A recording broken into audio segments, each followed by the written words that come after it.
बदलते भारत की शान।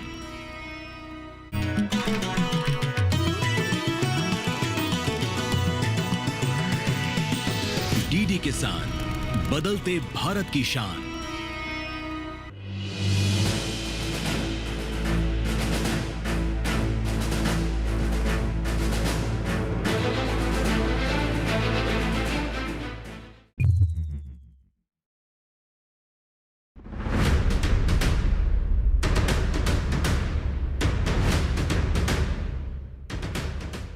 नमस्कार, किसान प्रश्न मंच में आप सभी का स्वागत है। मैं हूं आपके साथ हैदर ज़ैदी और इस वक्त हम पहुंचे हैं अमृतसर के गांव पट्टीके में। आपको बता दें, यहां लगातार पराली प्रबंधन को लेकर जिस तरह से चर्चा होती है, उस पर आज एक विशेष कार्यक्रम हम यहां कर रहे हैं। और मेरे पीछे सीधे आप देख रहे होंगे जो पराली इस वक्त नजर आ रही है, इसका प्रबंधन यहाँ किया गया है। पराली को लेकर तमाम सवाल खड़े होते हैं। आज हम कई सवाल इस मंच पर पूछेंगे अपने किसान भाइयों के साथ, जो जवाब देंगे वो बनेंगे किसान कप के हकदार। और यहाँ हमारे साथ विशेषज्ञ भी मौजूद हैं। सबसे पहले विशेषज्ञों का परिचय करा देते हैं। जोरदार तालियों से स्वागत कीजिए हमारे विशेषज्ञों का।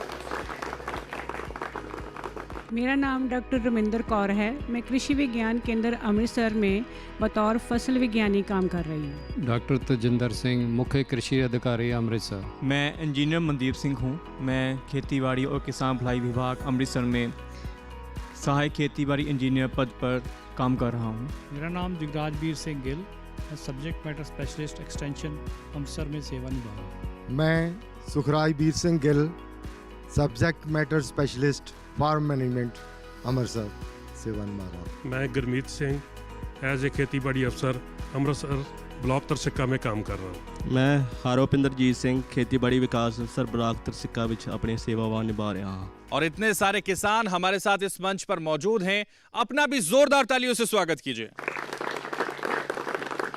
तो जैसा कि हमने आपको बताया कि विशेष कार्यक्रम है हमारा पराली प्रबंधन को लेकर, जिसको लेकर किसान प्रश्न मंच पर हम प्रश्न करेंगे, उत्तर देंगे हमारे किसान भाई। तो बिना देरी किए पराली प्रबंधन पर करते हैं सवाल, जिसका जवाब आपको देना है। और सबसे पहला सवाल है, 1 एकड़ से धान की फसल की कितनी पराली निकलती है? ये जवाब आपको देना है इसका। तो जल्दी से जिसको भी इसका उत्तर, इसका आंसर पता है, वो हाथ उठा सकता है। हम उसके पास आएंगे, वो बताएगा। और मैं दोबारा दोहरा देता हूं, 1 एकड़ से धान की फसल की कितनी पराली निकलती है, ये आपको बताना है। तो हाथ उठने शुरू हो चुके हैं और शुरुआत आगे से हुई है, तो इसलिए आगे से सबसे पहले बात कर लेते हैं। एक बुजुर्ग किसान है, खड़े हो जाइए। उधर देखिए, क्या नाम है आपका? अमरीक सिंह। कहाँ से हैं आप? पट्टीके। क्या करते हैं? और इतना खेती खूती माड़ी मोटी। उत्तर दीजिए। हाँ जी। 1 एकड़ से धान की फसल की कितनी पराली निकलती है, ये प्रश्न था। लगभग 25 क्विंटल निकले। तेजी से बताइए ताकि हमारे विशेषज्ञों तक आपकी आवाज जाए और आपको किसान कप से सम्मानित किया जाए। हाँ जी, लगभग 25 क्विंटल दे करीब निकलती। ठीक है, बैठिए। तो देखिए, एक किसान है जो जवाब दे रहे हैं, और भी किसानों से हम कोशिश करते हैं जवाब लेने की। हालांकि कौन किसान कब का हकदार होगा ये हमारे विशेषज्ञ तय करेंगे। एक युवा किसान ने हाथ उठाया था, तो यहाँ से उनसे जान लेते हैं। क्या नाम है आपका? दलजीत सिंह। दलजीत सिंह। हाँ दलजीत, बताइए। हाँ जी, बासमती वाली जी घट निकलती है जी, वो 15 तो 20 क्विंटल निकलती बासमती वैरायटी। तो जी परमल वैरायटी वो निकलती है 20 तो 25 क्विंटल। तो जी हाईब्रिड वैरायटियाँ वो 25 तो 30 क्विंटल। 25 क्विंटल निकलती। हाँ जी, हाँ जी। क्या करते हैं आप? एग्रीकल्चर, खेती किसानी। हाँ जी, हाँ जी। क्या क्या किस तरह की खेती किसानी करते हैं? रेगुलरी जो यहाँ होती है। हाँ जी, हाँ जी। चलिए बैठिए। और भी कोई जवाब देना चाहता है तो जल्दी से हाथ उठा सकता है और बता सकता है, इसका उत्तर पा सकता है किसान कप। जल्दी से आप आ जाइए। आपने हाथ उठाया, क्या नाम है आपका? नाम मेरा गुरमीत सिंह है जी। जी खेती बाड़ी कर दें जी, बताइए जी। 40 क्विंटल निकलती पराली। 40 क्विंटल जी। निकलती है, पक्का जी। डन है ना? डन है। कब मिलेगा आपको? कोई बात नहीं, धन है 40 क्विंटल। ठीक है, कोई और भी अगर बताना चाहता है तो जल्दी से हाथ उठा सकता है और बता सकता है 1 एकड़ से धान की फसल की कितनी पराली निकलती है। एक बुजुर्ग किसान जो यहाँ नजर आ रहे हैं, खड़े हो जाइए। मेरा नाम सुखदेव सिंह है, मैं पट्टीके पिंड का रहने वाला हूँ। ये कोई मतलब किसी ने कोई नापी नहीं है कितनी निकलती है कितनी नहीं निकलती। तकरीबन ही ये 25 से लेकर के 35 क्विंटल तक निकलती है। बाकी डिपेंड करता है सारा ये पराली की फसल के ऊपर, के धान की फसल के ऊपर, मौसम के ऊपर, कभी ज़्यादा भी निकलती है, कभी कम भी निकलती है। ये कोई अप्रोक्स के नापी नहीं है भी कितनी निकलती है। अनुमान तो वो ही बता दिया आपको कि 30 से लेकर के 35 या 40 के आसपास निकलती है, बाकी फसल के ऊपर डिपेंड करता है। मेरा नाम सुखदेव सिंह है। सुखदेव जी बैठिए। तो कोई और भी बताना चाहता है तो जल्दी से हाथ उठा सकता है और बता सकता है। ये मौका जो किसान कब पाने का है वो पा सकता है, और अगर नहीं बताना चाहता तो हम चलते हैं अपने विशेषज्ञों के पास, उनसे जान लेते हैं कि किसने दिया है सही जवाब और किसको दिया जाए किसान कब। मैं आपके पास आऊँगा। जेड़ा पराली बारे पूछा है वो तो ऐसे है कि तकरीबन हम कहते हैं कि जितनी जील्ड राइस की होगी वैसी पराली निकलती है। जैसे परमल की वैरायटी की इन्होंने बोला कि ज़्यादा निकलती है पराली, उसकी जील्ड भी ज़्यादा होती है, ग्रेन भी ज़्यादा होता है। पराल तकरीबन उन्ना निकलता जिन्ना अपना दाने निकलते हैं, पराली भी उतनी निकलती है। सो इसलिए मैं कहता हूँ कि अगर जिसकी जील्ड 25 क्विंटल है 25 क्विंटल के बराबर निकलेगी। बासमती जो है वो छोटी कद की जो पहली वैरायटीज़ हैं उनकी जो जील्ड है वो कम होती है और कम पराली है। हम चाहते हैं कि जो कम पराली वाली वैरायटी हैं वो बीजी जाएं ताकि उसका प्रबंधन भी सौखा हो सके। तो इसलिए हम चाहते हैं कि जो तकरीबन कम से कम जिसकी पराली हो वो वैरायटी बीजी जाए। सो 20 से 25 क्विंटल तक पराली होती है एवरेज। अब किसान कब से किसको नवाजा जाए ये भी ज़रा घोषणा कर दीजिए जल्दी से आप। सरदार मरीक सिंह पटिया तो जो एक उन्नत किसान ने वो इस जेतू करार दिते जाते। जोरदार तालियां इनके लिए बजा दीजिए। आइए आपको किसान कप से नवाजा जा रहा है क्योंकि आपने दिया है सही जवाब, इसलिए आपको मिलता है किसान कप। जोरदार ताली एक बार फिर से बजा दीजिए। बहुत शुक्रिया आपका, सही जवाब आपने दिया और इसलिए किसान कप के हकदार बन चुके हैं ये बुजुर्ग किसान। और भी बन सकते हैं किसान कप के हकदार अगर करें वो प्रयास। तो इसलिए हम इस सिलसिले को आगे बढ़ाएंगे, लेकिन उससे पहले जो हमारे एक्सपर्ट्स हैं मैं उनसे कहूंगा कि वो बेहतर तरीके से हमारे जो किसान यहाँ मौजूद हैं ना समझाएं कि कितने एकड़ से कितनी पराली निकलती है या क्या उसकी वजह होती है, वो पूरा विस्तार से हमारे दर्शकों और हमारे किसानों को बताएं। जो हमारे SMS साहब ने कहा भी जो धान की पराली जो वैरायटी के अकॉर्डिंग है, जो बासमती है, जो शॉर्ट ड्यूरेशन वैरायटीज़ है उनका पराल जो है कम होता है। और जो जैसे हमने पूसा 44 है पंजाब में बैन की हुई है भी वो वैरायटी ना लगाएं, उसका जो रेजिड्यू है जो स्टबल है वो ज़्यादा होता है। तो इसलिए जो 20 से 25 क्विंटल है 30 क्विंटल तक जो एवरेज यील्ड है उसके अकॉर्डिंग ही जो पराली जो पैदा होती है। हमें जो पहले ही रिकमेंडेशन यूनिवर्सिटी की है अभी शॉर्ट ड्यूरेशन और जो हमारी वेजिटेबल वैरायटी है हम वैसे ही जो रिकमेंड करते हैं, हम यूज़ भी वैरायटीज़ वही कल्टीवेशन में करते हैं भी जिसका शॉर्ट ड्यूरेशन टाइम है, हमने थर्ड क्रॉप लेनी होती है, इसलिए उसका जो एवरेज जो स्टबल है वो भी कम होगा और टाइम ड्यूरेशन भी उसका कम होगा और नेक्स्ट क्रॉप भी हम जल्दी से ले सकते हैं। तो हमें स्टबल मैनेज करने में भी बेलर से हो, चाहे MB प्लो से हो, चाहे दूसरे इम्प्लीमेंट है, चाहे हैप्पी सीडर सुपर सीडर से या सरफेस सीडर से करनी है, उससे हमें आसानी होती है, स्टबल ईजिली मैनेज हो जाता है और उससे कोई इंसेक्ट पेस्ट का अटैक भी कम होता है। धन्यवाद। तो देखिए किस तरह से आपको खेती किसानी करनी होगी और कितनी पराली निकलती है और उसका प्रबंधन पर हम लगातार चर्चा कर रहे हैं। विशेषज्ञ आपको बता रहे हैं कि कैसे आपको खेती किसानी करनी चाहिए, लेकिन और भी प्रश्न हैं हमारे पास जिसका उत्तर आपको देना है और किसान कब का हकदार आप बनेंगे। तो इसलिए प्रश्न हम एक और आपके सामने रखते हैं जिसका जवाब आप लोगों को देना है। तो सुनिए बहुत गौर से, पराली की आग लगाने से कौन कौन सी गैस निकलती है यह आपको बताना है। तो जल्दी से हाथ उठाइए। हाथ उठने लगे हैं, देखिए सवाल सुनते ही हाथ उठाना शुरू कर दिया हमारे किसान भाइयों ने, और इसीलिए हम चलते हैं और उन्हीं से जान लेते हैं कि क्या है उनके पास सही जवाब। तो जल्दी से खड़े हो जाइए। हाथ उठाया था आपने, क्या नाम है आपका? मेरा नाम है जी निशांत सिंह। जी निशांत, बताइए क्या जवाब है, कौन कौन सी गैस निकलती है? पराली को जलाने से सबसे पहले तो जो कार्बन डाइऑक्साइड है, जब आग होती है, जब आग बंद हो जाती है धुआं आता है उसमें कार्बन मोनोऑक्साइड होती है जो काफ़ी हानिकारक होती है। ये दोनों ज़्यादा हानिकारक गैसें हैं। ठीक है निशांत, बैठिए। और भी कोई किसान बताना चाहता है, किसान कब पाना चाहता है तो जल्दी से हाथ उठा सकता है, बता सकता है कि कौन कौन सी गैस निकलती है जिससे हमें नुकसान होता है। तो जल्दी से हाथ उठाइए, और अगर आप हाथ नहीं उठाएंगे तो हम आपको खुद उठाएंगे और फिर खुद पूछेंगे आपसे। तो इसलिए बिना देरी किए हाथ उठाइए और बताइए कि कौन कौन सी गैस निकलती है। यहाँ से कुछ और युवा किसान भी यहाँ हैं, कुछ बुजुर्ग किसान भी हैं। चलिए यहाँ से पूछ लेते हैं, सबसे पिछली वाली पंक्ति से खड़े हो जाइए। क्या नाम है आपका? बलजिंदर सिंह। बलजिंदर जी बताइए। हाँ, पराली जलाने से ना कार्बन मोनोऑक्साइड जो गैस निकलती है, तेजी से बताइए ताकि आवाज़ वहाँ तक जाए। कार्बन मोनोऑक्साइड पराली जलाने से निकलती है गैस। अच्छा जी। हाँ, इसके नुकसान होते हैं? उसके काफ़ी नुकसान होते हैं इसके। क्या? हमारा जो वातावरण है वो दूषित होता है। हाँ जी। और जो हमारा अपनी बॉडी का नुकसान होता है, जो हम सांस लेते हैं, हमारी हार्ट को जैसे लीवर की प्रॉब्लम्स, हाँ, जो हम हेल्थ इश्यूज हैं जो अस्वस्थ महसूस कराता है ये गैस, और इसीलिए नहीं होना चाहिए इसका इस्तेमाल। तो ये और भी लोग बता सकते हैं कौन कौन सी गैस निकलती है। जल्दी से यहाँ से आपसे पूछते हैं, खड़े हो जाइए।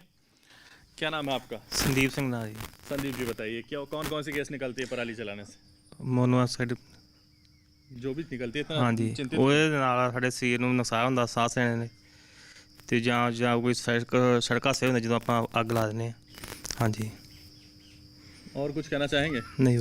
और कुछ किसानों को संदेश देना चाहेंगे? वो संदेश भी अग घट लानी चाहिए अपन। पहली बार सिंह इतना नर्वस नजर आ रहा है। Singh is king. चलिए, और भी कोई बताना चाहता है तो जल्दी से बता सकता है, समझा सकता है, और नहीं बताना चाहता तो हम विशेषज्ञों के पास चलते हैं, उन्हीं से जान लेते हैं कि कौन कौन सी गैस निकलती है पराली जलाने से, और किसने दिया है सही जवाब, किसको दिया जाए किसान का, ये मैं विशेषज्ञों पर छोड़ता हूँ। ऐसा है कि जब पराली को आग लगती है तो 70% हमारी कार्बन डाइऑक्साइड निकलती है, 7% हमारी कार्बन मोनोऑक्साइड निकलती है, 0.66% हमारी मीथेन निकलती है, और लगभग 2% के पास हमारी नाइट्रिक ऑक्साइड गैस निकलती है। ये सभी जहरीली गैस है। अगर मैं औसतन एक खेत की बात करूं, जैसे बताया कि 25 क्विंटल हमारे पराल निकलता है, उसको अगर हम जलाते हैं तो याद रखिए कि 3000 kilo carbon dioxide, 800 kilo carbon monoxide, ये दोनों जहरीली गैस निकलती है, और 5 किलो के लगभग हमारी मीथेन गैस निकलती है, जो कि सारी निकल कर सबसे पहले हम तो सांस लेते ही हैं, सांस लेने से हमें जो दमा के रोग होते हैं, हमारी आंखों में जलन होती है। इसके साथ साथ जो हमारा पर्यावरण है उसमें ग्रीन हाउस इफेक्ट डालता है।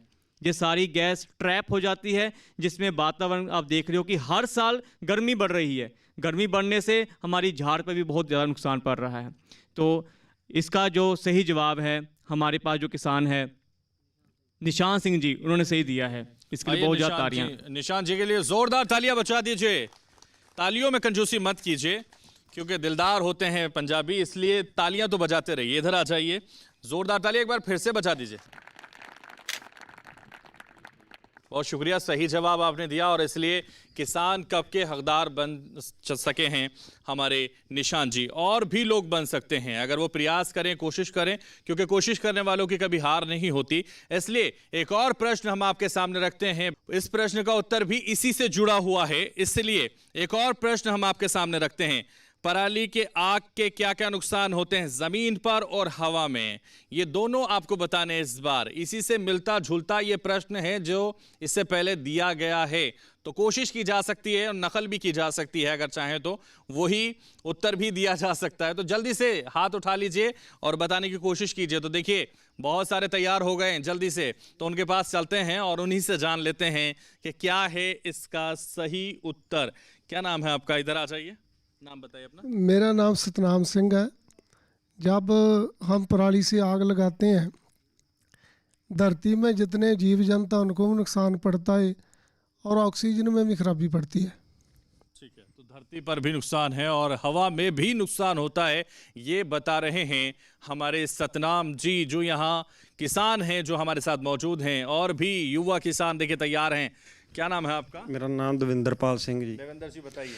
ਇਹ ਪਰਾਲੀ ਨੂੰ ਅੱਗ ਲਾਉਣ ਨਾਲ ਸਭ ਤੋਂ ਜ਼ਿਆਦਾ ਨੁਕਸਾਨ ਆਪਣੇ ਜਿਹੜੇ ਫਸਲਾਂ ਦੇ ਵਿੱਚ ਮਿੱਤਰ ਕੀੜੇ ਹੁੰਦੇ ਆ ਨਾ ਜੀ, ਉਹ ਖਤਮ ਹੋ ਜਾਂਦੇ ਆ ਜੀ। ਬਾਕੀ ਆਪਾਂ ਨੂੰ ਸਾਹ ਦੀ ਪ੍ਰੋਬਲਮ ਆਉਂਦੀ ਆ, ਸੜਕ ਹਾਦਸੇ ਵੱਧਦੇ ਆ ਜੀ। ਤੇ ਸਭ ਤੋਂ ਜ਼ਿਆਦਾ ਮੁਸ਼ਕਲ ਤੇ ਆਪਣੇ ਮਿੱਤਰ ਕੀੜਿਆਂ ਤੇ ਆਉਂਦੀ ਹੈ ਜੋ ਆਪਾਂ ਅਗਲੀ ਫਸਲ ਲਈ ਆਪਣੇ ਸਹਾਇਕ ਹੁੰਦੇ ਹਾਂ ਜੀ। ठीक है, अगली फसल के लिए जो सहायक होते हैं, देवेंद्र बता रहे हैं बैठिए कि वो अगर जल जाएंगे, वो अगर मर जाएंगे तो फिर अगली फसल कहीं ना कहीं आपके लिए बड़ी नुकसानदायक होगी। तो इसलिए और भी कोई बताना चाहता है तो जल्दी से बता सकता है कि क्या नुकसान होते हैं, और अगर आप बताना चाहते हैं तो खड़े हो जाइए, खड़े तो हो जाइए। नाम तो बताइए अपना, क्या नाम है आपका? नाम मेरा जसवीर सिंह। जसवीर जी, आग लगने से पराली में कौन कौन से नुकसान हवा में और बुजुर्गों का बहुत खतरा होता है। बुजुर्गों को खतरा होता है? क्या खतरा होता है बुजुर्गों को? साह नहीं आता। हाँ जी, साह नहीं आता, सांस नहीं आता। हाँ नहीं आता। बहुत अच्छी बात है आपने कही, अस्थमा की प्रॉब्लम भी होती है, ये बिल्कुल सही कह रहे हैं। और भी कोई बताना चाहता हो, इसका उत्तर देना चाहता हो, जो पहले से गप पा चुके वो तो प्रयास कर रहे हैं, लेकिन हमारे कुछ युवा हैं जो यहाँ मौजूद हैं, जल्दी से खड़े हो जाइए। आप बताइए क्या नुकसान होता है, क्या नाम है आपका? नुकसान हरजीत सिंह। हरजीत, हाँ तो जीत के दिखाओ कब। जी नुकसान तो यही है कि कीड़े मकोड़े हैं जो मर जाते हैं, जीव जंतु हैं जी। और भी बहुत नुकसान है, तो बहुत सारे बताओ। बहुत सारे तो सुनेंगे सारे। जो अपने सड़कों पर चलते फिरते हैं ना, आते हैं, उनको भी नुकसान होता है धुएं से। अच्छा, सड़कों पर चलते फिरते हैं, एक्सीडेंट बहुत होते हैं। अच्छा, हाँ जी, इसके लिए भी बहुत माड़ा है, आग नहीं लगानी चाहिए। तो आग नहीं लगानी चाहिए, ये कह रहे हैं हमारे सारे किसान। लेकिन किसने दिया है इस प्रश्न का सही जवाब, ये बताएंगे हमारे विशेषज्ञ। इसलिए चलते हैं विशेषज्ञों के पास और वो विस्तार से भी बताएंगे कि हवा में क्या नुकसान होता है और जमीन पर क्या नुकसान होता है पराली में आग लगाने से हमारे दर्शकों को। जब हम पराली को आग लगाते हैं तो जो ज़मीन के जैविक मादा है, जिसको हम ऑर्गेनिक कार्बन कहते हैं, वो ख़त्म हो जाता है, वो बहुत कम होता जा रहा है। और उसके साथ ज़मीन में नाइट्रोजन, फास्फोरस और पोटाश, इसकी भी कमी होती है। यहाँ पे 4 साल लगातार पराली हम ज़मीन में रलाते हैं ना, तो हम 20 kg यूरिया जो है वो कम कर सकते हैं अपने खेतों में। और अगर हम वातावरण की बात करें तो इसमें हमारी, जैसे पहला क्वेश्चन था, कार्बन डाइऑक्साइड, कार्बन मोनोऑक्साइड बहुत ज़्यादा हो जाती हैं। तो ये ग्रीन हाउस इफेक्ट जो होता है, मतलब जो गर्मी है वो आगे ज़्यादा टेम्परेचर जो हमारा धरती का वो बढ़ जाता है, ये इसके हैं। तो पर्टिकुलरली ये carbon dioxide, carbon monoxide and organic carbon, ये 3 चीज़ें हैं जिनकी नुकसान होता है पराली जलाने से। तो नाम उस फार्मर्स ने बहुत अच्छा ठीक दिया था, देवेंद्र जी ने। आइए देवेंद्र, जोरदार तालियां देवेंद्र के लिए। युवा किसान हैं और सही जवाब दिया है। इसलिए दिया जाता है किसान कप, क्योंकि सही जवाब देने वाले विजेता बन चुके हैं देवेंद्र पाल। जोरदार तालियां एक बार फिर से बजा दीजिए इनके लिए। तो लगातार ये सिलसिला प्रश्न उत्तर का यहां इस मंच पर जारी है, लेकिन यहां रुकेंगे एक छोटे से ब्रेक के लिए।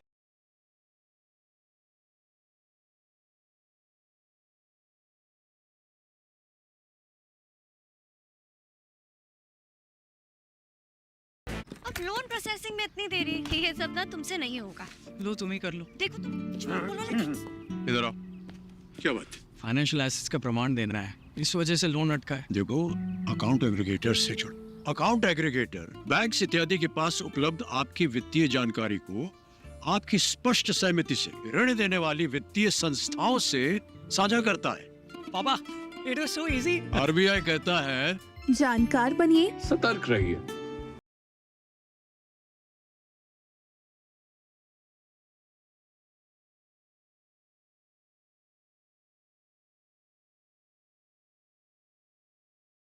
किसान प्रश्न मंच में एक बार फिर से आप सभी का स्वागत है। और लगातार पराली पर चर्चा हम कर रहे हैं, अपने किसानों के साथ बेबाक चर्चा इसलिए कर रहे हैं क्योंकि पराली से होने वाले नुकसान जो जलने के बाद होते हैं वो कहीं ना कहीं चर्चा का विषय बनते हैं। और इसलिए इस पर लगातार सरकारें काम कर रही हैं और हम इसलिए अब सरकार की एक योजना की चर्चा इस पर करते हैं और आपसे पूछते हैं, क्योंकि एक महत्वपूर्ण स्कीम है, महत्वपूर्ण योजना है भारत सरकार और पंजाब सरकार की, उस पर हम आपसे चर्चा करते हैं और आपसे पूछते हैं कि फसल अवशेष प्रबंधन योजना क्या है, ये आपको बताना है। तो बताइए और हाथ उठाइए। फसल अवशेष प्रबंधन योजना क्या है और इससे आपको क्या लाभ होता है, जल्दी से बताइए, हाथ उठाइए और बताइए।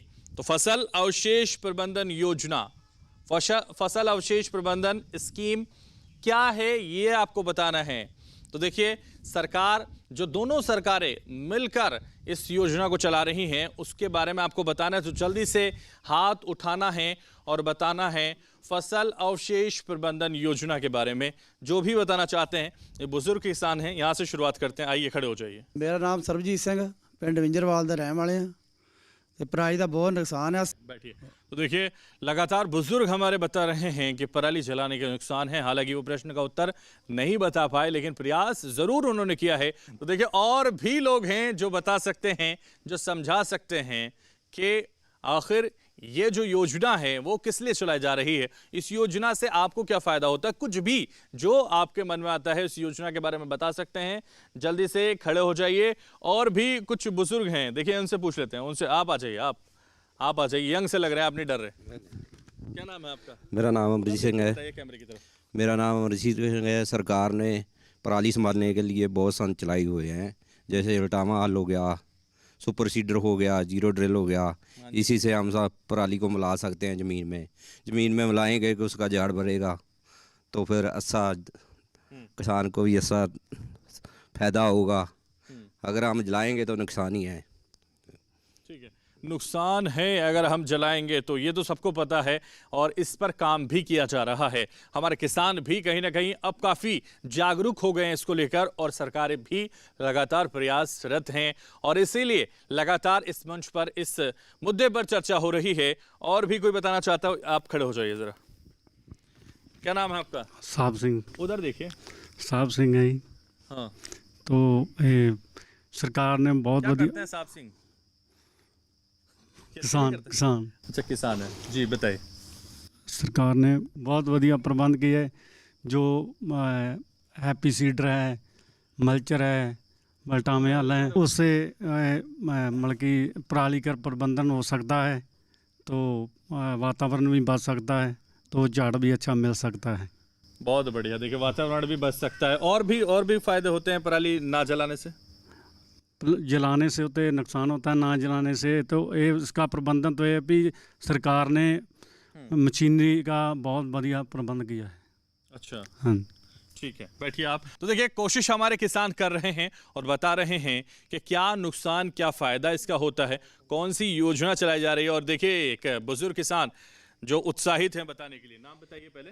मेरा नाम सुखदेव सिंह है जी। मैं ये बताना चाहता हूँ कि जो सरकार ने सब्सिडी के ऊपर संद देते हैं बहुत बढ़िया है। जैसे हैप्पी सीडर है, हम 4-5 साल से हैप्पी सीडर से बीज रहे हैं अपनी फसल, कोई नुकसान नहीं है। कोई किसान बोलता है उसमें सुंडी होती है, ये होता है, वो होता है, कुछ नहीं है, सबसे बढ़िया होता है। दूसरा जो ये बेलन वगैरह आए हैं, ये भी बहुत एक बढ़िया चीज़ आई है। इससे पराली जो है सांभी जाती है। लेकिन ये बेलन जो है हमारे थोड़ा सा लेट आए हैं, 15 दिन 20 दिन पहला आ जाते तो जो मटर लगाने वाले ज़्यादा किसान है उनका फ़ायदा हो जाता है, क्योंकि उनको थोड़ी जल्दी होती है, इसलिए जल्दी आनी चाहिए। तो सब्सिडी जी दे रही है गवर्नमेंट दे संद किसान को, ये बहुत बढ़िया है। चलिए बैठिए। तो क्या सब्सिडी दे रही है गवर्नमेंट, जो हमारे किसानों के लिए बहुत बढ़िया है। जोरदार तालियां बजा दीजिए इनके लिए, कम से कम उन्होंने उत्साह के साथ जवाब दिया है। लेकिन हम चलते हैं विशेषज्ञों के पास और विशेषज्ञों से जानते हैं कि किसका सही जवाब है और किसको किसान कब से नवाजा जाए, ये आप घोषणा कर दीजिए। ये जो क्रॉप रेजिड्यू मैनेजमेंट स्कीम है, ये हर साल किसानों को जो सब्सिडी पर जो इम्प्लीमेंट है उपलब्ध कराने के लिए दी जाती है। इसमें अलग अलग कैटेगरी हैं। इसमें इंडिविजुअल फार्मर्स है, individual farmers for reserve category के लिए अलग से है। जो कस्टमरिंग सेंटर है उसमें पंचायत के लिए है, कोऑपरेटिव सोसाइटीज़ है वो ग्रुप्स के लिए ले सकते हैं, फार्मर प्रोड्यूसर्स ऑर्गेनाइजेशंस हैं उनके लिए सब्सिडी है, और वो सभी जो किसी भी कैटेगरी से संबंध रखते हैं सभी के लिए सब्सिडी जो अवेलेबल है। और जो दो तरह का सिस्टम है, एक एक्सी2 है और एक इंसी2 है। और एक्सी2 में हम बेलर का यूज़ करते हैं, और जो बेलर है हम सब्जी वाली जो बेल्ट है हमारी वेजिटेबल ग्रोन एरिया है वहाँ पर मैक्सिमम जो बेलर का यूज़ होता है, क्योंकि हमें जल्दी होती है भी हमने मटर और आलू की बीन्स की बिजाई करनी होती है। उस पर हमारे पास आगे 36 जो बेलर्स हमारे पास अवेलेबल हैं। इस ईयर भी हमारे 10 से 12 जो बेलर्स हैं वो नए आ रहे हैं। और जो दूसरी बेल्ट से मालवा से है जहाँ पर जो हार्वेस्टिंग लेट होती है वो 60 से 70 बेलर जो हमारे अमृतसर में आते हैं। और जो सभी बेलर्स हैं ये कलेक्ट कर, क्योंकि अकेला एक मशीनरी कोई रीज़न नहीं है, अभी मशीनरी अवेलेबल है। हम XC2 कर रहे हैं, उस जो बेल्स हैं उसकी कंजम्पशन भी हमें चाहिए ना। बेल्स तो हम बना लेंगे, उसकी एक कंजम्पशन भी चाहिए। हमारे पास जो अमृतसर में 2 पैलेट यूनिट है, ब्रिकेट्स यूनिट्स लगे हैं, जो हमारे से यहाँ से जो पराली है, जो स्टबल्स है, वो सभी का सभी जो VRV है, जो दीनानगर है, पठानकोट है, जम्मू और कठुआ इंडस्ट्री को सप्लाई होती है। अमृतसर में 1-2 इंडस्ट्री हैं जिन्होंने बॉयलर लगाया। जो बुटरखंड मिल है उन्होंने भी एक बॉयलर कन्वर्ट किया है पराली के बेल्स के लिए। तो धीरे धीरे आप देख रहे हैं भी हर साल day by day, year by year, Rome was not built in a day. कोई भी चीज़ ਲਈ ਚੇਂਜਸ ਜਿਹੜੀਆਂ ਇਹ ਦਿਨਾਂ ਦੇ ਵਿੱਚ ਨਹੀਂ ਆ ਸਕਦੀਆਂ, ਮਹੀਨੇ ਦੇ ਸਾਲਾਂ ਦਾ ਸਮੇਂ ਲੱਗਦਾ। ਤੁਸੀਂ ਦੇਖਿਆ ਹੋਵੇਗਾ ਪਿਛਲੇ ਸਾਲਾਂ ਦੇ ਵਿੱਚ ਇੰਨੇ ਬੇਲਰਸ ਨਹੀਂ ਸੀਗੇ ਜਿੰਨੇ ਬੇਲਰਸ ਜਿਹੜੇ ਇਸ ਸਾਲ ਜਿਹੜੇ ਆ ਸਾਡੇ ਫੀਲਡ ਦੇ ਵਿੱਚ ਜਿਹੜੇ ਕੰਮ ਕਰ ਰਹੇ ਨੇ, ਕਿਉਂਕਿ ਇੰਡਸਟਰੀ ਇਸਟੈਬਲਿਸ਼ ਹੋ ਰਹੀ ਹੈ, ਸਰਕਾਰ ਉਹਨੂੰ ਸਬਸਿਡਾਈਜ਼ ਕਰ ਰਹੀ ਹੈ ਵੀ ਤਾਂ ਜੋ ਵੱਧ ਤੋਂ ਵੱਧ ਜਿਹੜੀ ਪਰਾਲੀ ਜਿਹੜੀ ਹੈ ਉਹਦਾ ਪ੍ਰਬੰਧਨ ਹੋ ਸਕੇ और जो पराली है वो इंडस्ट्री में कंज्यूम भी हो सके। पराली जो कंज्यूम होगी तो फिर ही आपसे पराली को उठाएगा ना। जब पराली की बेल्स ही नहीं कोई उठाने वाला, उसकी कंजम्पशन नहीं है, तो पराली का कोई यूज़ नहीं है। तो जो दिल्ली NCR है 300 किलोमीटर्स है, वहाँ पर जितने थर्मल यूनिट है उनको तो सरकार ने कंपलसरी की हो, अभी उन्होंने बेल्स 5 से 10% उन्होंने कंज्यूम करनी है अपने में। बियॉन्ड 300 किलोमीटर जो है वहाँ पर जो इसका नहीं है भी, कोई रिस्ट्रिक्शन नहीं है भी आपने करनी, फिर भी हमारी इंडस्ट्री जो है इस्टेब्लिश हो रही है। आने वाले समय में आपको और ज़्यादा बेलर और जो मशीनरी जो आपको नज़र आएगी। जवाब तो कुछ सभी ने सही दिया, पर जितना पॉजिटिव वे में इन्होंने जवाब दिया ना, तो हमें पॉजिटिविटी चाहिए किसी काम के लिए। रिज़ल्ट अच्छा हो चाहे ना हो, हमारी पॉजिटिविटी है, हम अच्छे से काम करें, अच्छी सोच को लेकर काम करें। होना नहीं होना वो वाहिगुरु भगवान के हाथ है, पर इसलिए मैं इनको रिकमेंड कर रहा हूँ भी इनकी सोच जो है वो पॉजिटिव है, एनर्जेटिक है।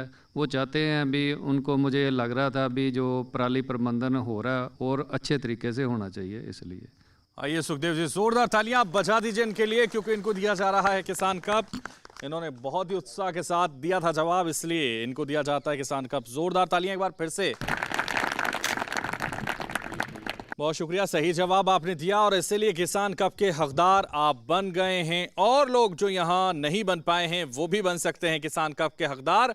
तो इसलिए उत्साह के साथ, जोश के साथ दीजिए जवाब और पाइए किसान कप। तो इसलिए एक और प्रश्न हम आपके सामने इसी से जुड़ा हुआ, इसी योजना से जुड़ा हुआ, इसी स्कीम से जुड़ा हुआ पूछते हैं। पराली प्रबंधन में भारत सरकार की कौन सी स्कीम है वो आपको बताना है। देखिए, अभी इससे पहले मैंने नाम भी बताया था, अगर आप चाहें तो वो रिमाइंड कर सकते हैं, नकल कर सकते हैं और बता सकते हैं और किसान का पा सकते हैं। तो जल्दी से दिमाग लगाइए, पराली प्रबंधन में भारत सरकार की कौन सी स्कीम काम कर रही है जो आप तक पहुंच रही है। जल्दी से हाथ उठाइए और बताइए, पराली प्रबंधन में भारत सरकार की कौन सी स्कीम है जो काम कर रही है। जल्दी से, नहीं तो हम आके आपको उठाएंगे और हम आके आपसे पूछेंगे। शुरुआत हम आगे से भी कर सकते हैं और पीछे से भी कर सकते हैं, तो इस बार आगे से करते हैं। इन बुजुर्ग किसान, जो सबसे तंदुरुस्त किसान यहाँ नजर आ रहे हैं, उनसे बात करते हैं। मंगल सिंह पिंड पट्टी है जी। हाँ जी, स्कीमां तो दे रही सरकार, कौन सी? ते पराली चुकने के लिए। अच्छा, स्कीमां तो सारे पराली जिन्हें पहुंच रही हो स्कीम, गट्ठा बार ले जाते हैं, जिस तरह जी कल चुक लेंगे। पर जो किसान आग मजबूरी लाता है वो तक किसी ने तो कोई लगाता नहीं।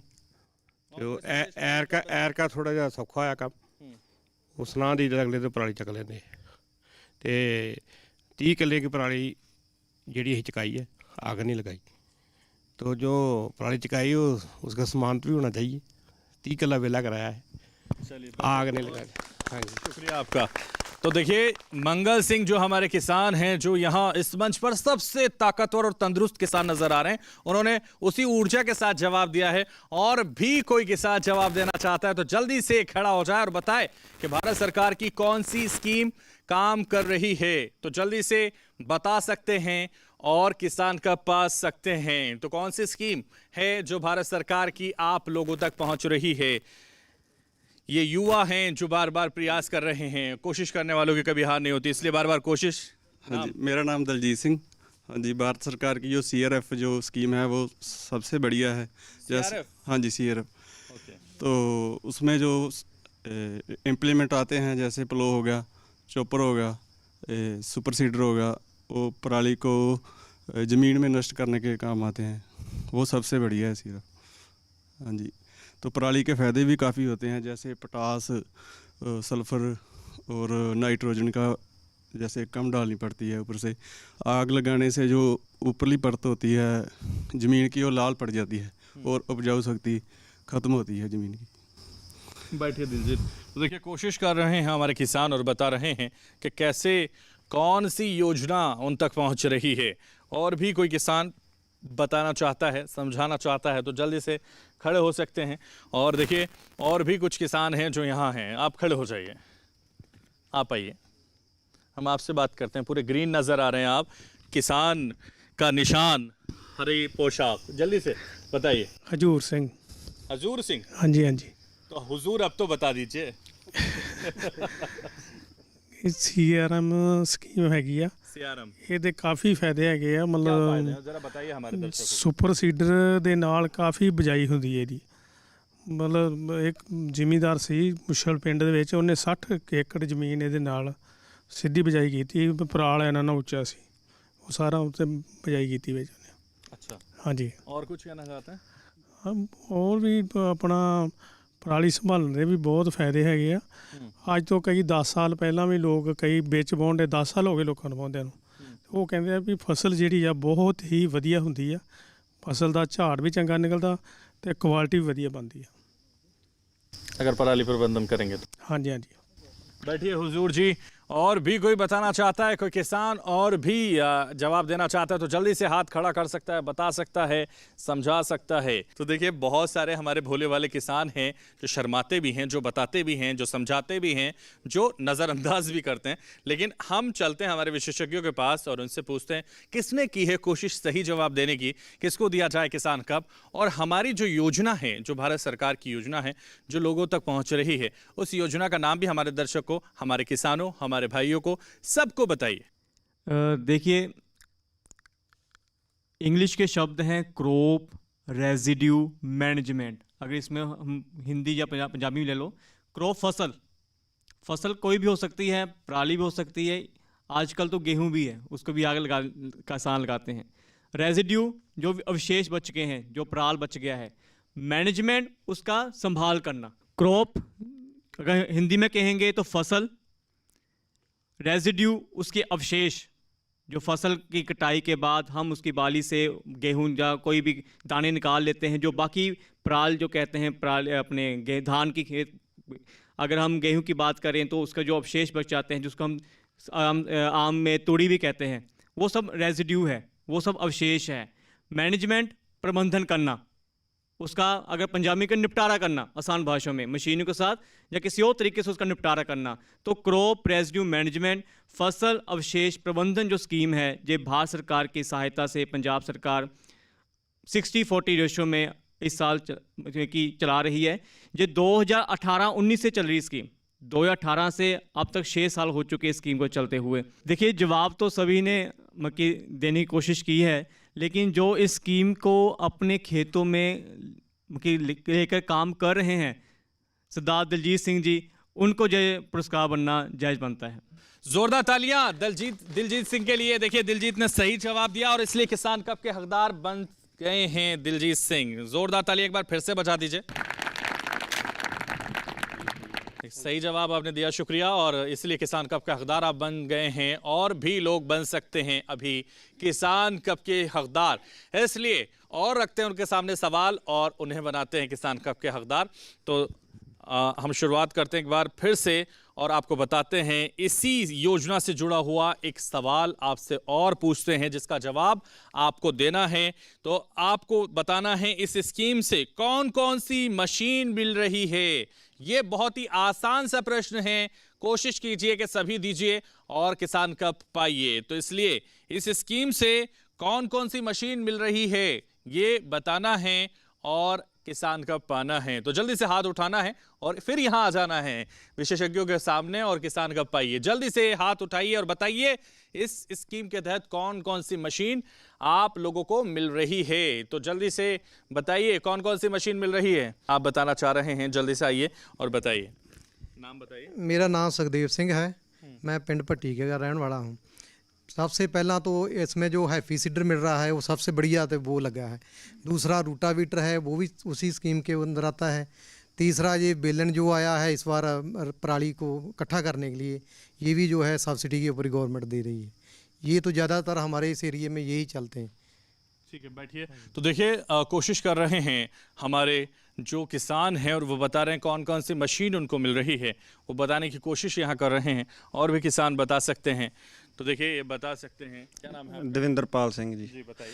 सबसे पहले जी बेलर आया है, फिर सुपर सीडर आया है, हैप्पी सीडर आया है, पलो हल पलटावी हल जिन्हों कह देंगे, तो मशीन के पिछे SMS वाला सिस्टम आया, वो भी इस स्कीम तहत आया है जी। बैठिए। तो देवेंद्र भी बता रहे हैं कि कौन कौन सी मशीनों इसके अंडर आ रही हैं और इसके अंदर मिल रही हैं, तो इसलिए और भी किसान हैं जो बता सकते हैं। देखिए इधर, चलिए आप बताइए, खड़े हो जाइए, नाम बता दीजिए उधर देख के। साहब सिंह। हाँ शाहब सिंह जी बताइए।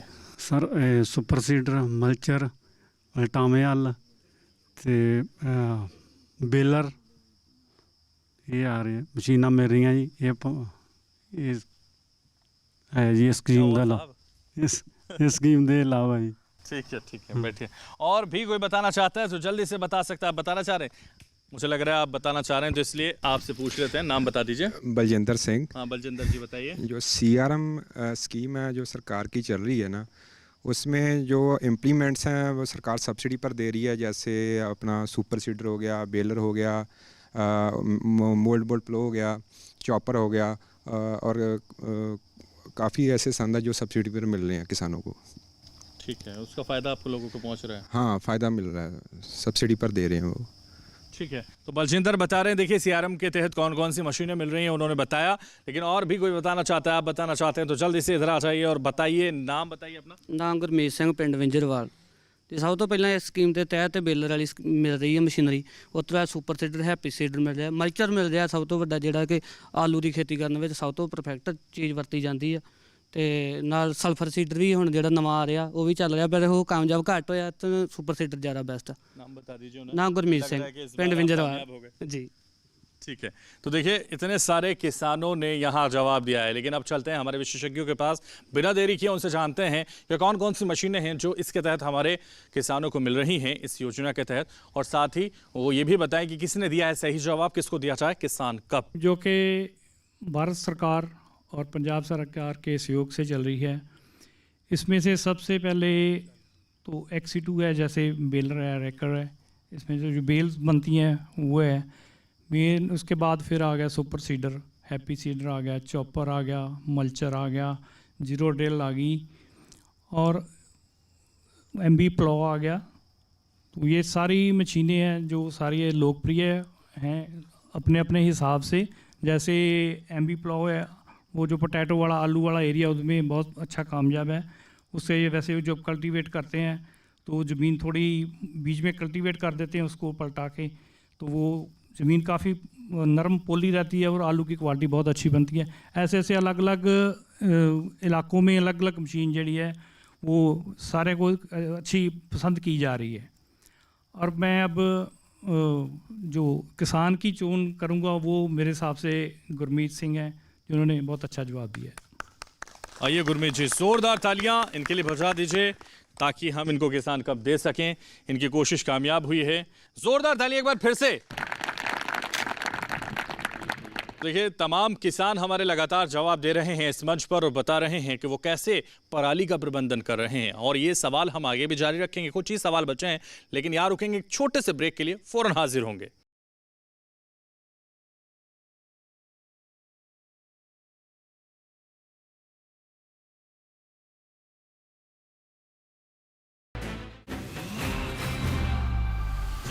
ये तुम्हारा खेत नहीं, खेल का मैदान है। अकेले क्या कर लोगे? अकेले नहीं, मेरे साथ है मेरा यार, जिसके सामने हुई अड़ियल मंडूसी की भी हार तुम्हारी तरह। IIL के ट्रैक्टर ब्रांड का मिलियन, गेहूं का पहरेदार अड़ियल मंडूसी की।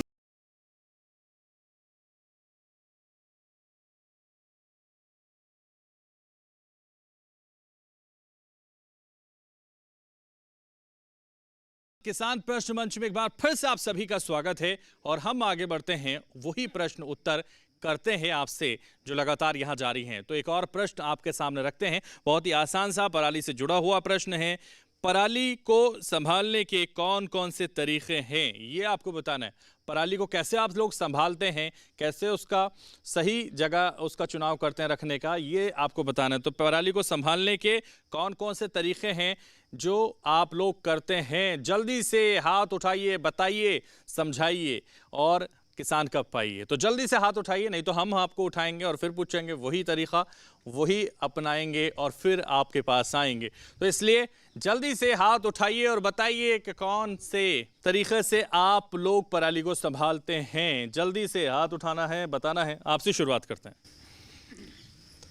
नाम संदीप सिंह, पिंड विंजरवाल। इतना हल्के से बताएंगे तो वहाँ तक नहीं जाएगा, फिर किसान कब कैसे पाएंगे, वो नाम नहीं बता पाएंगे। ठीक है जी, संदीप सिंह ना जी, पिंड विंजरवाल तो ਪਹਿਲੇ ਨੰਬਰ ਤੇ ਬੇਲਣ ਨਾਲ ਇਕੱਠੀ ਕਰਕੇ ਪਰਾਲੀ ਆਪਾਂ ਇਕੱਠਾ ਬੰਨ ਕੇ ਉਹਨੂੰ ਇੱਕ ਸਾਈਡ ਤੇ ਲਗਾ ਸਕਦੇ ਹਾਂ। ਦੂਜੇ ਨੰਬਰ ਤੇ ਆਪਾਂ ਜਿਹੜੀ ਮਲਚਰ ਨਾਲ ਮਿਕਸ ਕਰਕੇ ਮਿੱਟੀ 'ਚ ਲਾ ਸਕਦੇ ਹਾਂ। हाँ जी, अच्छे से बता रहे हैं आप, अच्छे से बताइए। और तो दोनों टीके ज़्यादा बेहतर। और नहीं बताएंगे, बस एक गठ वाला वा ਜਾਂ ਫਿਰ ਮਲਚਰ ਵਿੱਚ वाला भी बता दीजिए, सारा बता दीजिए। ਇੱਕ ਗੱਠ ਜਿਹੜੀ ਆਪਾਂ ਇਕੱਠੀ ਕਰਕੇ ਉਹ ਆਪਾਂ ਬੰਨ ਕੇ ਇਕੱਠੀ ਕਰ ਸਕਦੇ ਹਾਂ। ਦੂਜੇ ਨੰਬਰ ਤੇ ਮਲਚਰ ਜਿਹੜੀ ਕਟਾਈ ਕਰਕੇ मिट्टी उचर ला सकते हैं। दो बेहतर हो जाए, दो बेहतर तरीके। हाँ जी, जो आपने अपने आप को बताया, इन लोगों को पता चले। बैठिए। तो देखिए, संदीप सिंह हैं जो यहाँ हमारे साथ किसान हैं, वो बता रहे हैं। और भी किसान जल्दी से बता सकते हैं, किसान कब पा सकते हैं। जिन लोगों ने पा लिए हैं उनको मौका नहीं दिया जाएगा, अब उन लोगों को दिया जाएगा जो लोग नहीं पाए। चलिए, लेकिन फिर भी आपसे पूछ लेते हैं, किसान कब आपको नहीं दिया जाएगा। ਠੀਕ ਹੈ ਜੀ, ਦਵਿੰਦਰਪਾਲ ਸਿੰਘ ਹਾਂ ਜੀ। ਸਭ ਤੋਂ ਪਹਿਲਾਂ ਜੀ ਬੇਲਰ ਵਾਲੀ ਸਕੀਮ ਗੱਠਾਂ ਵਾਲੀ, ਹਾਂਜੀ, ਉਹਦੇ ਨਾਲ ਆਪਾਂ ਪਰਾਲੀ ਦੀ ਸਾਂਭ ਸੰਭਾਲ ਕਰ ਸਕਦੇ ਹਾਂ। ਫਿਰ ਆਪਾਂ ਉਸ ਨੂੰ ਜ਼ਮੀਨ ਵਿੱਚ ਵਾਹ ਕੇ ਦਬਾ ਕੇ ਉਹਨੂੰ ਗਾਲ ਸਕਦੇ हैं। तीसरा आपके सामने है जे वाला, हम पशुओं के लिए इकट्ठा करके उसको भी दे सकते हैं, जैसे जे वाला किया हुआ है। अच्छा, हाँ जी। बैठिए। तो देखिए कैसे हम एकत्रित कर सकते हैं, कैसे हम उसको एक जगह एक स्थान पर रख सकते हैं, उसको संभाल सकते हैं, ये बताएंगे हमारे मंगल सिंह। जल्दी से खड़े हो जाइए, इधर आइए। मंगल सिंह पटिके जी। हाँ जी। मशरूम लगाई है अहीं, मशरूम खुम्ब जो बोलते हैं, सैड के पानी ऊपर पराली पैंदी है। नहीं, हमें पराली प्रबंध की 10 किला पहला किया इसने, ते माल डंगर वास्ते भी कट ली दी है, ते बाकी तरह सुपर सीडर भी है अपने को, ते जमीन में नीचे भी कला लेती है। बाकी वो जो गट्ठा बांधते हैं जी, वो बांध के तो चौके लगे ते नहीं आग तो लगानी ना, चलो प्रसाद की वक्री गल है। तो जो इसका गत्ता बनता है, ये मिल में जाती है पराली, वो चक्के जी सब मिल में जा रही है। नाम एक बार फिर से बताइए। मंगल सिंह पिंड पट्टीके जी। और भी कोई बताना चाहता है तो जल्दी से बता दीजिए, आप बता दीजिए, जल्दी से खड़े हो जाइए। नाम क्या है आपका? ਹਰਜੀਤ ਸਿੰਘ। हाँ हरजीत, बताइए। ਸਭ ਤੋਂ ਪਹਿਲਾਂ ਆਪਾਂ ਨੂੰ ਜਿਹੜੀ ਇਹ ਚੀਜ਼ ਆ, ਇਹ ਜ਼ਮੀਨ ਦੇ ਵਿੱਚ ਹੀ ਆਪਾਂ ਨੂੰ ਵਰਤਣੀ ਚਾਹੀਦੀ ਆ, ਜੋ ਕਿ ਆਪਾਂ ਨੂੰ ਫਾਇਦਾ ਹੋ ਸਕੇ ਇਸ ਚੀਜ਼ ਤੋਂ। ਹਾਂਜੀ ਹਾਂਜੀ। ਤੇ ਅੱਗ ਤੇ ਚਲੋ ਇਹਨੂੰ ਲਗਾਉਣੀ ਨਹੀਂ ਨਾ ਚਾਹੀਦੀ, ਤੇ ਜੋ ਆਪਾਂ ਨੂੰ ਇਸ ਤੋਂ ਫਾਇਦਾ ਉਹ ਲੈਣਾ ਚਾਹੀਦਾ। और भी कोई बताना चाहता है जल्दी से बता सकता है, और किसान का पा सकता है, तो जल्दी से आप बताना चाह रहे हैं। हाँ जी जी। सबसे पहले तो बेलन आ रहा है, लेकिन उसको तो जो प्लांट वाले जलाते ही हैं, उसका तो कोई मतलब नहीं है। तो धुआं तो फिर से बनेगा, हम नहीं जलाएंगे तो प्लांट वाले तो जलाएंगे। मतलब नहीं रहा, मतलब तो यही रहा, उसको तो गठ बनने के वहाँ प्लांट में लेकर जाएंगे, जैसे सरदार साहब बोल रहे थे, इधर शुगर मिल में जलाते हैं जाकर। धुआं तो बनेगा फेफड़ों में, तो हमारे फेफड़ों में आएगा, हम नहीं जलाएंगे तो वो जलाएंगे। तो इसलिए सबसे बेटर है कि उसको ज़मीन में ही दबाया जाए, उसको ज़मीन में ही दबाया जाए, जैसे प्लो के जैसे सुपर सीडर हो, जहाँ उसको चॉपर की करके जहाँ प्लो कर दिया। हाँ जी, ये कहना चाह रहे हैं। जो प्लो चल रहा है, गट्ठा बांध कर ले जा रहे हैं, उसको तो जलाएंगे, धुआं तो फिर से बनेगा, हम नहीं जलाएंगे, वो प्लांट में लेकर जलाएंगे। ठीक है, हाँ जी। बैठिए। तो देखिए तमाम किसानों ने बताया कि कैसे वो अपनी पराली को संभालते हैं, कैसे उसका निदान करते हैं, कैसे उसको एक चिन्हित जगह रखते हैं। तो ये सारा प्रबंधन वो करते हैं। अब किसने सही बताया, किसको किसान कब दिया जाए, ये हमारे विशेषज्ञ बताएंगे और बेहतर तरीके से ये भी बताएंगे कि कैसे पराली को संभाला जाए। पराली ਨੂੰ ਸਾਂਭਣ ਦੇ ਦੋ ਤਰੀਕੇ ਆ, ਇੱਕ ਇਨ ਸਿਟੂ ਔਰ ਇੱਕ ਐਕਸ ਸਿਟੂ। ਇਨ ਸਿਟੂ ਦੇ ਵਿੱਚ ਆਪਾਂ ਉੱਥੇ ਵਰਤਦੇ ਆ ਜਿੱਥੇ ਆਪਾਂ ਸਬਜ਼ੀ ਜਾਂ ਆਲੂ ਇਹਦੀ ਖੇਤੀ ਕਰਨੀ ਹੁੰਦੀ ਹੈ, ਉਹਦੇ ਵਾਸਤੇ ਆਪਾਂ ਜਿਹੜੀ ਇਨ ਸਿਟੂ ਵਰਤਦੇ ਆ। ਜਦ ਕਿ ਇਨ ਸਿਟੂ ਸਰਕਾਰ ਵੱਲੋਂ ਆਪਾਂ ਕਹਿੰਦੇ ਆ ਵੀ ਨਾ ਵਰਤੀ ਜਾਵੇ। ਜਿੱਥੇ ਬਹੁਤ ਜ਼ਰੂਰੀ ਹੋਵੇ, ਜਿੱਥੇ ਵੀ ਅੱਗ ਲਾਉਣ ਦੀ ਮਜਬੂਰੀ ਹੋਵੇ, ਉੱਥੇ ਆਪਾਂ ਵਰਤ ਸਕਦੇ ਆ ਵੀ ਉਹਨੂੰ ਕੱਟ ਕੇ ਮਤਲਬ ਉਹਦੀ ਜਿਹੜੀ ਪਰਾਲੀ ਆ, ਜਿੱਥੇ ਆਪਾਂ ਜਿੱਦਾਂ ਹੁਣ ਜੇ ਮੰਨ ਲਓ ਆਪਾਂ 10 ਕਿੱਲੇ ਆਪਾਂ ਪਰਾਲੀ ਆਪਾਂ ਮਟਰ ਬੀਜਦੇ ਆ, 5 ਕਿੱਲੇ ਇੱਕ ਸਾਲ ਇਨ ਸਿਟੂ ਕਰ ਲੈਣਾ ਚਾਹੀਦੀ ਆ, ਅਗਲੇ ਸਾਲ ਜਿਹੜੀ ਐਕਸ ਸਿਟੂ ਕਰ ਲੈਣੀ ਹੈ, ਜਿਹੜੀ 5 ਕਿੱਲੇ ਅਗਲੇ ਸਾਲ ਕਰਕੇ ਉਹਨੂੰ ਬਦਲ ਕੇ ਕਰਨਾ ਚਾਹੀਦਾ। ਠੀਕ ਹੈ। ਇੱਕ ਹੈਗੀ ਆ ਇਨ ਸਿਟੂ। ਇਨ ਸਿਟੂ ਦੇ ਵਿੱਚ ਆਪਾਂ ਬੜੀਆਂ ਮਸ਼ੀਨਾਂ ਵਰਤ ਸਕਦੇ ਹਾਂ, ਜ਼ੀਰੋ ਟਿਲ ਡਰਿਲ ਆ, ਹੈਪੀ ਸੀਡਰ ਆ, ਸੁਪਰ ਸੀਡਰ ਆ, ਉਸ ਤੋਂ ਬਾਅਦ ਆਪਣਾ ਜਿਹੜਾ ਹੁਣ ਨਵਾਂ ਸ਼ਰੈਡਰ ਆ ਗਿਆ। ਇਹ 4-5 ਮਸ਼ੀਨਾਂ ਹੈਗੀਆਂ ਜਿਹੜੀਆਂ ਆਪਾਂ ਵਰਤ ਕੇ ਤੇ ਆਪਾਂ ਜਿਹੜੀ ਆ ਕਣਕ ਦੀ ਬਿਜਾਈ ਕਰ ਸਕਦੇ ਹਾਂ। ਬਈ ਅਸੀਂ ਵੀ ਅੱਗ ਲਗਾਉਂਦੇ ਹਾਂ ਤੇ ਉੱਥੇ ਵੀ ਅੱਗ ਲੱਗ ਜਾਂਦੀ ਹੈ। ਬੈਟਰ ਤੇ ਇਹੀ ਹੈ ਵੀ ਇਹਨੂੰ ਜਿਹੜਾ ਵੈ ਇਨ ਸਿਟੂ ਕੀਤਾ ਜਾਵੇ, ਜ਼ਮੀਨ ਦੇ ਵਿੱਚ ਇਨਕਾਰਪੋਰੇਟ ਕੀਤਾ ਜਾਵੇ, ਜ਼ਮੀਨ ਦੇ ਵਿੱਚ ਇਹਨੂੰ ਰਲਾਇਆ ਜਾਵੇ। ਫਸਟ ਪ੍ਰੈਫਰੈਂਸ ਜਿਹੜੀ ਹੈ ਸਾਡੀ ਉਹੀ ਹੋਣੀ ਚਾਹੀਦੀ ਹੈ। ਉਸ ਦੇ ਨਾਲ ਜਿਹੜਾ ਸਾਡੀ ਜ਼ਮੀਨ 'ਚ ਜਿਹੜਾ ਆਰਗੈਨਿਕ ਮੈਟਰ ਵੱਧਦਾ, ਉਹਦੇ ਨਾਲ ਉਹ ਡੀਕੰਪੋਜ਼ ਹੁੰਦਾ, ਵਾਟਰ ਹੋਲਡਿੰਗ ਕਪੈਸਿਟੀ ਵੱਧਦੀ ਹੈ, ਖਾਦਾਂ ਦੀ ਵਰਤੋਂ ਘੱਟ ਹੁੰਦੀ ਹੈ, ਉਸ ਦੇ ਵਿੱਚ ਜਿਹੜਾ ਕੀੜੇ ਮਕੌੜਿਆਂ ਬਿਮਾਰੀਆਂ ਦਾ ਹਮਲਾ ਘੱਟ ਹੁੰਦਾ। ਮਤਲਬ ਇਹ ਚੀਜ਼ਾਂ ਕਰਨ ਨਾਲ ਜਿਹੜਾ ਲਗਾਤਾਰ ਕੈਮੀਕਲ ਫਰਟੀਲਾਈਜ਼ਰ ਯੂਜ਼ ਕਰਨ ਦੇ ਨਾਲ ਜਿਹੜੀ ਹੈ ਜ਼ਮੀਨ, ਦੇਖੋ ਜੇ ਪਾਣੀ ਲੱਗਾ ਤੇ ਗੋਇਆ ਵਾ, ਤੇ ਜੇ ਉਹਨੂੰ ਸੁੱਕ ਗਈ ਹੈ ਤੇ ਪੱਥਰ ਹੋ ਜਾਂਦੀ ਹੈ। ਇਸ ਕਰਕੇ ਇਹ ਸਵਾਲ ਦੇ ਵਿੱਚ ਇੱਕ ਬਹੁਤ ਵੱਡੀ ਗੱਲ ਲੁਕੀ ਹੋਈ ਹੈ, ਮੈਸੇਜ ਹੈ ਇੱਕ ਵੀ ਪ੍ਰੈਫਰੈਂਸ ਜਿਹੜੇ ਇਨ ਸਿਟੂ ਹੋਣੀ ਚਾਹੀਦੀ ਹੈ, ਦੂਸਰੀ ਐਕਸ ਸਿਟੂ ਹੋਣੀ ਚਾਹੀਦੀ। ਪਰ ਸਾਡੀ ਵੈਜੀਟੇਬਲ ਗਰੋਨ ਏਰੀਆ ਦੇ ਵਿੱਚ ਸ਼ਾਰਟ ਸਪੈਨ ਹੋਣ ਕਰਕੇ, ਥੋੜ੍ਹਾ ਸਮਾਂ ਹੋਣ ਕਰਕੇ, 3 ਤੋਂ 4 ਦਿਨ ਹੋਣ ਕਰਕੇ ਵੀ ਸਾਡੇ ਕੋਲ ਇੰਨਾ ਟਾਈਮ ਨਹੀਂ ਹੈ ਵੀ ਪਹਿਲੇ ਆਪਾਂ ਚੌਪਰ ਕਮ ਸ਼ਰੈਡਰ ਚਲਾਵਾਂਗੇ, ਫਿਰ ਐਮਪੀ ਪਲੋ ਚਲਾਵਾਂਗੇ, ਫਿਰ ਆਪਾਂ ਰੋਟਾਵੇਟਰ ਚਲਾਵਾਂਗੇ, ਫਿਰ ਆਪਾਂ ਉਸ ਦੇ ਬਾਅਦ ਫਿਰ ਆਪਾਂ ਪੋਟੈਟੋ ਪਲਾਂਟਰ ਨਾਲ ਜਾਂ ਡਰਿਲ ਦਾ ਮਲਟੀ ਕ੍ਰੌਪ ਡਰਿਲ ਨਾਲ ਆਪਾਂ ਮਟਰ ਬੀਜਾਂਗੇ। ਜਿਹੜਾ ਬਿਜਾਈ ਦਾ ਉਹ ਸਮਾਂ ਥੋੜ੍ਹਾ ਜ਼ਿਆਦਾ ਲੱਗ ਜਾਂਦਾ। ਜਿਹੜਾ ਦੂਸਰਾ ਸਵਾਲ ਸੀ ਇਹਨਾਂ ਦਾ ਵੀ ਪਰਾਲੀ ਅਸੀਂ ਇੱਥੇ ਵੀ ਜਲਾਉਂਦੇ ਹਾਂ ਅਤੇ ਉੱਥੇ ਵੀ ਜਲਾਉਂਦੇ ਹਾਂ। ਇੱਥੇ ਓਪਨ ਦੇ ਏਰੀਆ ਦੇ ਵਿੱਚ ਜਿਹੜੀ ਆਪਾਂ ਖੁੱਲ੍ਹੇ 'ਚ ਜਲਾਉਂਦੇ ਹਾਂ, ਉਹਦੇ 'ਚ ਇੱਕ ਇਨਵਾਇਰਮੈਂਟ ਹੈਗਾ, ਉਹਦੇ 'ਚ PPCB ਦੇ ਨੋਰਮਸ ਨੇ, CPCB ਦੇ ਕੋਈ ਨੋਰਮਸ ਨੇ, ਪੋਲਿਊਸ਼ਨ ਕੰਟਰੋਲ ਦੇ ਨੋਰਮਸ ਨੇ। ਉਹ ਨੋਰਮਸ ਨੂੰ ਉਹਨੂੰ ਫੋਲੋ ਕਰਨਾ ਪੈਂਦਾ ਵਾ। ਉਹਦੇ ਜਿਹੜੇ ਫਿਲਟਰ ਹੈ ਜਾਂ ਜਿਹੜੀ ਉਹਦੇ ਚਿਮਣੀ ਜਾਂ ਜੋ ਵੀ ਉਹਦਾ ਬੋਇਲਰ ਡਿਜ਼ਾਈਨ ਕੀਤਾ ਗਿਆ ਵਾ ਤਾਂ ਜੋ ਘੱਟ ਤੋਂ ਘੱਟ ਜਿਹੜਾ ਪੋਲਿਊਸ਼ਨ ਕ੍ਰੀਏਟ ਕਰੇ। ਗੱਡੀਆਂ ਪਹਿਲੇ ਯੂਰੋ 2 ਵੀ ਆਉਂਦੀਆਂ ਸੀ, ਯੂਰੋ 4 ਵੀ ਆਉਂਦੇ, ਯੂਰੋ 6 ਆਉਣ ਲੱਗ ਪਈਆਂ। ਉਹਨਾਂ ਦੇ ਨੋਰਮਸ ਡੇ ਬਾਈ ਡੇ 에ਅਰ ਪੋਲਿਊਸ਼ਨ ਦੇ ਵਧਣ ਕਰਕੇ ਨੋਰਮਸ ਸਖਤ ਹੋ ਰਹੇ ਨੇ। ਇਸ ਕਰਕੇ ਖੁੱਲ੍ਹੇ ਦੇ ਵਿੱਚ ਅੱਗ ਬਾਲਣਾ ਅਤੇ ਬੋਇਲਰ ਦੇ ਵਿੱਚ ਜਿਹੜੀ ਪਰਾਲੀ ਨੂੰ ਬਾਲਣਾ, ਉਹਦੇ ਵਿੱਚ ਥੋੜ੍ਹਾ ਫਰਕ ਵਾ। ਇਹ ਜਿਹੜੇ ਇਸ ਕਰਕੇ ਮੇਰੀ ਬੇਨਤੀ ਹੈ ਵੀ ਜੇ ਇਨ ਸਿਟੂ ਕਰਦੇ ਹਾਂ ਤਾਂ ਆਪਾਂ ਬਹੁਤ ਵਧੀਆ ਵਾ।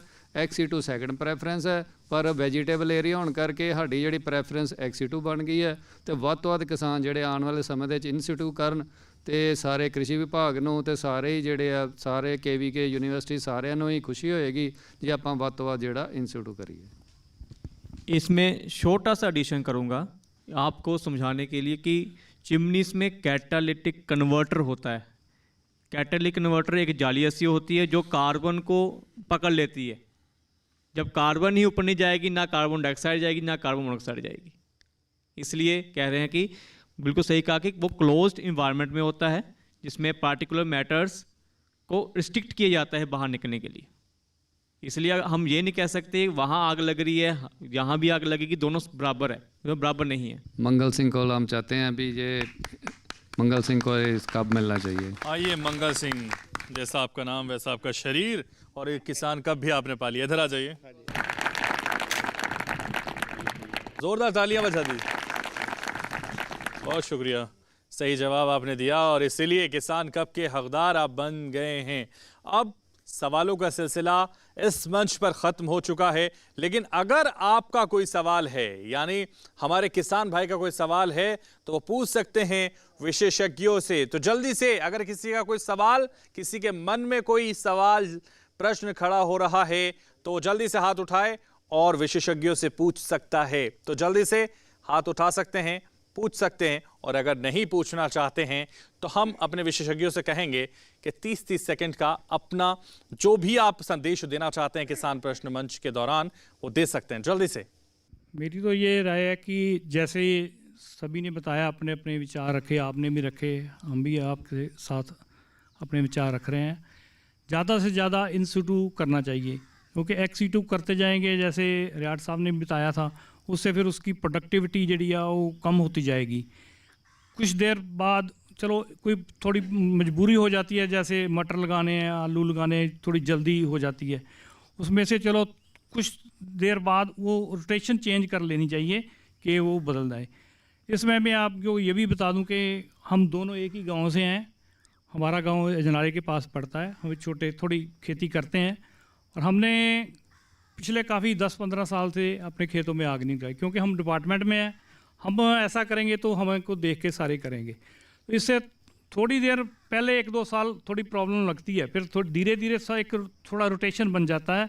आपका खुद ही दिल मन नहीं करेगा कि ये आग लगाओ, मेरी आपकी फसल जोड़ी है वो अच्छी होगी, उसमें जो फर्टिलाइज़र की कंजम्पशन है वो धीरे धीरे कम होती जाएगी। आप खुद ही देखेंगे भी मेरी फसल का रंग अच्छा है, अब मैं इसको खाद यूरिया वगैरह जैसे हम 4-4, 5-5 गट्टे डाल देते हैं, आपका खुद ही मन करोगे, फसल देख के आपको बताओगे कि नहीं मैं यार थोड़ा खाद कम डालूंगा, गिर जाएगी, भारी हो गई है, आपको खुद इसका पता चल जाएगा। पवन गुरु पानी पिता माता तरत महत। गुरु नानक देव जी ने कई साल पहला ये उपदेश सानू दिता कि आपां अपनी हवा, पानी ते धरती नू बहुत चंगी तरह साਂਭ के रखना। सो सानू भी उस धरती, हवा ते पानी नू प्रदूषण होने तो बचाउण लई पराली दा चंगा प्रबंध करना चाहिए। जैसे आज हम ब्लॉक पट्टी के गांव में बैठे हुए हैं, ये ब्लॉक तरसिक्का के अधीन आता है। ब्लॉक तरसिक्का में पराली के प्रबंधन के लिए 4 मशीनें पड़ी हुई हमारे पास, 2 हैप्पी सीडर है, 2 जीरो टिल ड्रिल है। किसी भी किसान, जो छोटा किसान है, 2.5 एकड़ से कम है जिसकी ज़मीन, वो हमारे से लेके आप चला के तो हमें वापस कर सकता है, तो इसके पराली का प्रबंधन हो सकता है। धन्यवाद। ਖੇਤੀਬਾੜੀ ਵਿਭਾਗ ਬਲਾਕ ਤਰਸਿੱਕਾ ਵੱਲੋਂ ਪਰਾਲੀ ਪ੍ਰਬੰਧਨ ਦੀ ਮਸ਼ੀਨਾਂ ਵੀ ਉਪਲਬਧ ਕਰਵਾਈ ਜਾਂਦੀਆਂ ਸਬਸਿਡੀ ਦੇ ਕਿਸਾਨਾਂ ਨੂੰ। ਹਰ ਜਿਹੜਾ ਵਾ ਸੀਜ਼ਨ 'ਤੇ ਜਿਹੜਾ ਮਸ਼ੀਨਰੀ ਅਵੇਲੇਬਲ ਕਰਾਈ ਜਾਂਦੀ ਆ। ਵਿਭਾਗ ਕੋ ਵੀ ਜਿਹੜੇ ਵਾ 2 ਸੁਪਰ ਸੀਡਰ ਅਤੇ 2 ਜ਼ੀਰੋ ਡਰਿਲਾਂ ਜਿਹੜੀਆਂ ਵਾ ਫ੍ਰੀ ਆਫ ਕਾਸਟ ਹਰ ਵਾਰੀ ਬਿਜਾਈ ਤੇ ਵਾਸਤੇ ਅਵੇਲੇਬਲ ਰਹਿੰਦੀਆਂ ਵਾ। ਬਾਕੀ ਜਿਹੜਾ ਵਾ ਤੁਹਾਡੇ ਨਾਲ ਇਹੋ ਗੱਲ ਕਰਨੀ ਹੈ ਵੀ 3 ਜ਼ਿੰਦਗੀ ਦੇ ਮਹੱਤਵਪੂਰਨ ਰੂਲਸ ਆ ਜਾਂ ਨੀਅਤ ਆ ਜਿਹੜੇ ਕੁਦਰਤ ਨੇ ਬਣਾਏ ਆ, ਜਿਹਦੇ ਅਨੁਸਾਰ ਮਨੁੱਖ ਜਿਹੜਾ अपना जीवन जींदा वा। ਉਹਦੇ ਵਿੱਚ ਜਿਹੜਾ ਵਾ ਤੁਹਾਡਾ ਇੱਕ ਤੇ ਭੋਜਨ ਆ, ਇੱਕ ਪਾਣੀ ਆ ਤੇ ਇੱਕ ਹਵਾ ਵਾ। ਦੇਖੋ ਭੋਜਨ ਤੋਂ ਬਗੈਰ ਅਸੀਂ ਵੱਧ ਤੋਂ ਵੱਧ ਮਨੁੱਖ ਕਿੰਨਾ ਸਮਾਂ ਰਹਿ ਸਕਦਾ ਵਾ, ਤੁਸੀਂ 21 ਦਿਨ ਲਾ ਲਓ, ਮਹੀਨਾ ਲਗਾ ਲਓ, ਅਤੇ ਜਿਹੜਾ ਤੁਹਾਡਾ ਪਾਣੀ ਤੋਂ ਬਗੈਰ ਜਿਹੜਾ ਵਾ ਤੁਸੀਂ ਹਫ਼ਤਾ ਰਹਿ ਸਕਦੇ ਜੇ ਵੱਧ ਤੋਂ ਵੱਧ। ਅਤੇ ਸ਼ੁੱਧ ਹਵਾ ਤੋਂ ਬਗੈਰ ਤੁਸੀਂ ਇੱਕ ਤਰ੍ਹਾਂ ਦਾ ਆਪਣਾ ਸੋਚੋ ਵੀ ਕਿੰਨਾ ਸਮਾਂ ਆਪਾਂ ਸ਼ੁੱਧ ਹਵਾ ਤੋਂ ਬਗੈਰ, ਸਾਹ ਲੈਣ ਤੋਂ ਬਗੈਰ ਰਹਿ ਸਕਦੇ ਹਾਂ। ਮੇਰੇ ਹਿਸਾਬ ਨਾਲ ਉਹ 3 ਸੈਕਿੰਡ ਵੀ ਨਹੀਂ ਜਾਂ ਉਸ ਤੋਂ ਘੱਟ।